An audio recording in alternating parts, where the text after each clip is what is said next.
What's up, everybody? Welcome back to No Counters, No Combos. Today, I kind of want to do what I'm going to be calling a meta reflection or like a meta overview. This past weekend was the Las Vegas ARG Regional. It was the largest tournament up to date. It's like over 350 players, which is awesome. That means this game is really growing very quickly. So basically, what I want to talk about today is my opinion on the meta and where it stands. I think that Dragon Ball is a pretty versatile game. I don't think that there's one deck essentially that is autopilot for wins. I feel like before the draft box came out, there probably was, but now that the draft box has come out and given us the Frieza leader, I feel like there's what everybody is calling now the leader triangle. So basically, I have here, in my opinion, the three strongest leaders in the format: the draft box Frieza leader, the set one Vegeta, and of course Cell. So, back when ARG Connecticut was a thing, Cell was all over the place, and at Cell ended up winning the tournament. I believe Alejandro Mena from PPG was the champion of that tournament, and he ran a Cell deck. But then when we had the draft box come out like 2 weeks after ARG Connecticut, Mecha Frieza came out, and Mecha Frieza just kind of took the meta by storm. It's such a consistent deck. It self-awakens very quickly, and it gives you a lot of hand advantage. And just being able to use extra cards for less cost or for free is just too good. So, obviously, people have gone and they've made builds utilizing Monaka and utilizing Objection and, just energy ramping and just kind of sitting. But in my opinion, I feel like the Frieza deck, or the leader, is so one-dimensional, just the way it's run with the majority, because obviously your goal is to generate hand advantage and to awaken early, but I feel like once that play is done, what else do you have to do? You're putting yourself down at 4 energy super early in the game, which is why we have a triangle. That's exactly why we have a triangle, and it's exactly why Frieza is in the top. I think it's top 3 decks, of course. And all these 3 are interchangeable, for the top spot. They're tied for first, in my opinion. But I feel like just by the way the Frieza deck is played, it loses to aggressive decks. And that's why we have Vegeta. Vegeta's a set 1 leader. Vegeta dominated set 1, when Galactic Battle first came out, and I believe it was July. It just dominated the meta, simply because critical, that game mechanic, critical, is just too good. Being able to put your opponent's life in the drop area doesn't net them a card, so they're not building hand advantage, and you're being aggressive. And just comboing cards in like Furthering Destruction Champa, or the extra card, the Monaka extra card that gives you double strike. Being able to give your leader double strike while it has a critical mechanic is just too good. So the reason we have a triangle is basically because Vegeta beats Frieza, Frieza beats Cell, and Cell beats Vegeta. That's the triangle that we have. And the reason being is just because Frieza loses to aggro, Vegeta kind of loses to hand destruction, and Cell just loses to decks that can out-resources. Cell loses to Cold Bloodlust, let's just be honest. You Cold Bloodlust that 7-drop, they just wasted, the initial Cell, the Android 17, the 5-drop Cell, the Android 18, and then the 7-drop Cell. So they just wasted 5 cards to bring out that Cell on turn 3, nonetheless. And then you just Cold Bloodlust it. And then if the Frieza player, uses the Father-Son Kamehameha extra card, not only can it use it for free, but it's just 1 green energy, and most of the Frieza decks are tricolor. So you can just, on your next turn, just be like, okay, yeah, I'm going to use Father-Son Kamehameha and blow up that 7-drop Cell, and you have to build it back up from scratch again. So let's just be honest, Cell loses to Cold Bloodlust. That's just how it is. So this is why I think there's a triangle. And even though these are the top 3 leaders in my opinion right now, the decks themselves are completely different. I've seen different strategies. Um, ARG Orlando was won by Mecha Frieza, but then we just had ARG Las Vegas that was won by Vegeta. Um, I mean, Frieza is still a really good deck. I mean, 14 out of the top 32 decks at Las Vegas were Frieza. So that's really good. And if you look at Las Vegas, the finals was between Vegeta and the Golden Frieza leader from set one. So it's not that these are hands down the best. Like, they're going to automatically get you to where you need to be. Obviously, you still need to know what card you're using, and you still need to be somewhat skillful in the game to use these decks and to get progression in the tournament, because there's a lot of good players out there. You know. And one kind of like misplay can really set you back and prevent you from ultimately achieving your goal of victory. So, but by far, hands down, these three leaders right now are, I think, the strongest leaders in the game. I still love Ginyu as a leader, but this Frieza, with being able to use the extra cards for free, just kind of took it over a little bit. This game to me is just versatile. It's very good. I don't think honestly that there's a bad leader. I mean, I don't think the chilled leader is as where it needs to be right now, but you got to remember there's only been 2 sets of this game. When set 3 comes out, it's going to change the game. When these new Overwhelm cards come out, it's going to change the game. So that's what we're waiting to see right now. We're waiting to see how the Overwhelm cards affect the meta. I think the Overwhelm cards are going to really help the Frieza out, because it's basically splashable in any deck, and it gives you destruction. And you might not have to utilize tricolor builds to use those cards, because they can be splashed in any deck. So I think it's going to help yellow out as a color. I think the meta cooler deck that just uses Big Gete Star to bring out all of the 2-drop coolers is just going to benefit from having those black or those colorless cards, because it's going to be able to utilize the destruction strategy without having to actually, use a different color and worry about energy manipulation. So I'm really excited moving forward and seeing what the meta is going to have to offer and seeing what's going to be created, because as far as I'm concerned, Dragon Ball Super players are the most creative people as far as deck building. I used to play Yu-Gi-Oh! A lot. I'm sure I've mentioned this before. And what I found out about Yu-Gi-Oh! Was that it's very copy and paste. It's very like, okay, there's like the 2 decks that dominate the format, and everybody else is considered rogue. And nobody's build really differentiates from anybody's. I mean, there's a couple tech cards here and there, maybe some side deck cards. That's where it gets creative. But Yu-Gi-Oh! I felt like if you drew the cards that you needed, you won like 90% of the time. It was very different as far as skill is concerned, because there wasn't a lot of variables. You didn't need to have energy to play cards.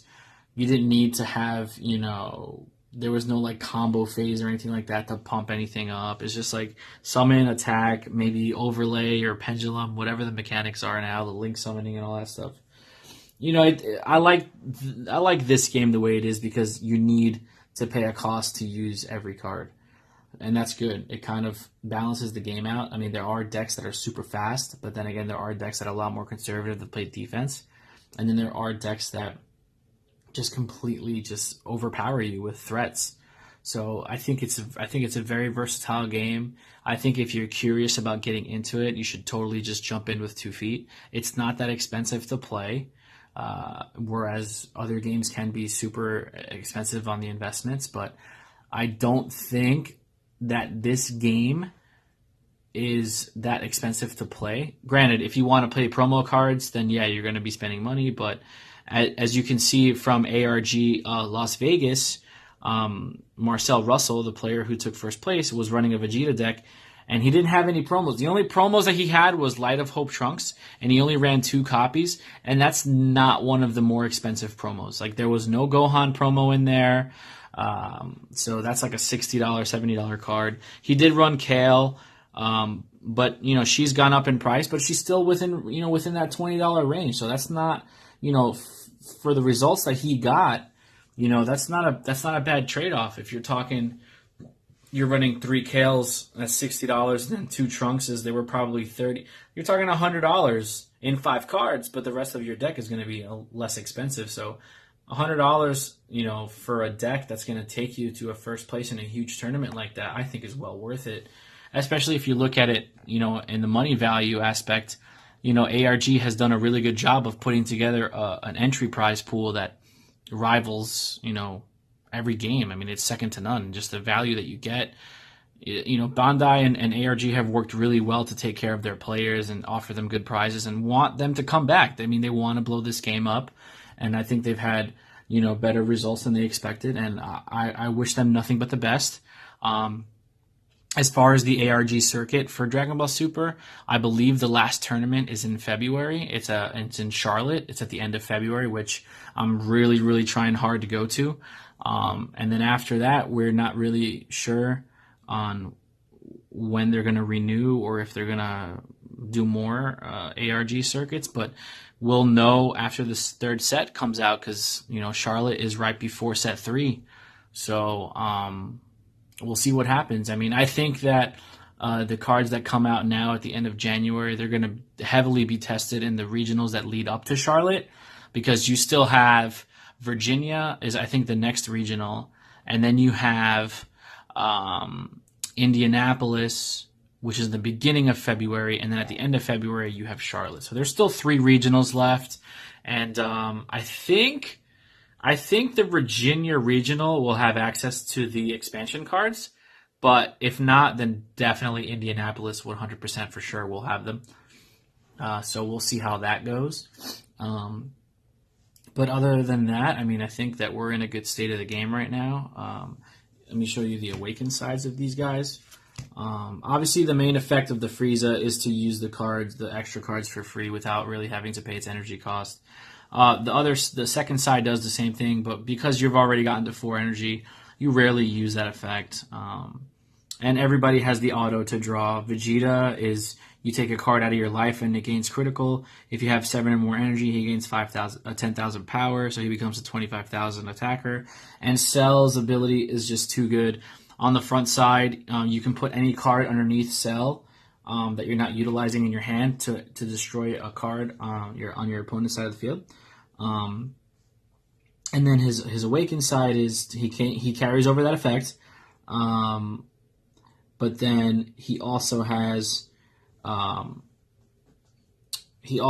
where you can put 1 card underneath him to draw 2 cards, and then you can remove 2 cards to destroy any battle card on the field. I believe the front side has the restriction of being 3 or less. Let me just check that. Yeah, the front side has the restriction of being 3 or less when you put the card underneath him, but the back side doesn't. You just have to put an extra card underneath. But, think about it. If you have a card in your hand that you're not utilizing, you put it underneath Cell, you draw 2 cards, you just +1, and you're building up his effect to destroy. So you have a consistent destruction card on board that really can't get negated because you can't Bloodlust or Mafuba a leader. So, these leaders are still really good. The 7th drop Cell play is still really good, especially with cards that are trying to increase their hand advantage right now. Like, I was playing on Octagon yesterday, and I was playing the Draft Box Goku, the Double Strike, and I had 13 cards in my hand. My opponent dropped the 7 drop Cell on me, and I was just like, wow. I had to pitch 10 cards out of my hand. I was I was just so devastated. I tried coming back, but losing 10 cards in your hand is it's too much. It's too detrimental. You need to maintain hand advantage in this game in order to win, and it's just too much when that Cell hits you. So hopefully you guys enjoyed this video. I mean, by all means, I think these are the top 3 leaders right now, but that doesn't mean that they're the only ones that are playable. I think Vegito is a very underrated leader. If somebody can find a really good build, I think it would be a great leader. Trunks, I put right underneath this. So, like, if this is tier 1, then I put Trunks at 1.5. The Trunks leader is just so good. It's just so combo heavy and just so much hand advantage, and it's so aggro that I wouldn't be surprised if it starts making its claim for the top tier spot, including in this, and making it like an alternative to the blue Vegeta, because you just want that aggro. But yeah, I mean, there's a lot of good leaders. I mean, you saw the Golden Frieza leader from set 1 came in 2nd place. That's considered a rogue deck because not a lot of people play it. So it honestly depends on your build and how you play the game. So I think that as long as you're a good pilot and you have a good solid build with kind of answers to everything, you can make anything work for you. So don't get discouraged. If you're one of those players that is experimenting with a leader and it's not one of these three, like don't scrap it and start with just playing what everybody else is playing. Innovate, make it work for you. If you can see from my deck profiles, I try to play leaders that not everybody else is playing. I mean, yeah, I play these guys as well, but I'm more inclined to put a deck profile up for a leader that doesn't get a lot of love, so to speak. One of my favorite leaders is the Super Saiyan 2 Teen Gohan. I love that leader. I love his ability, and I try to make it work for me. I've won a couple tournaments with it. I mean, it's definitely not as good as these guys, but I still play it because my ultimate goal is to play and have fun. And I just want you guys to do the same. Yeah, if you want to be competitive, that's fine too. But you definitely don't want to lose sight of what this actually is. And it's a card game for us to have fun. So, be experimental. Try different things. You're going to fail 1,000 times before you succeed once. And the best success comes from the ultimate failure. So don't give up. Keep trying. Leave a comment down below on what you guys would like to see, or let's open this up for discussion. I will definitely be posting some deck builds with these leaders in the near future, so stay tuned for that. Give me a thumbs up if you liked the video. It really helps out and shows me that you guys like the content that I put out, because this is all for you to have somewhere to go to and just to pin ideas off of each other. And subscribe and hit the notification bell as well to get the notification when I post my next video. Thank you for all the continuing support. Congratulations to all of the players from the Orlando Regional and the Las Vegas Regional. Hopefully, their success will continue. And for all of those people that are on the fence about trying to go to a regional, if it's something that you can go to that it's in your area, it's a $30 entry fee, and it's a really good experience. I mean, I haven't gone to one myself just yet, but I'm really trying to. But if you guys are sitting on the fence about going, because maybe I might not be good enough, don't let that stop you. Take a risk. Go out there, meet some people, play some games, have some fun, and gain the experience, because you're going to see firsthand that experience is the most important thing when it comes to a competitive card game or any type of competitive game. And the only way to get experience is to go out there and put yourself in that vulnerable position. So if you live in the Virginia area or the Indianapolis area or the Charlotte area, and your regional is going to be close by, just drop in and check it out. You never know, and you definitely won't regret it. With that being said, I'll see you guys in the next video. Thanks for the continuing support, and we'll talk soon. Bye.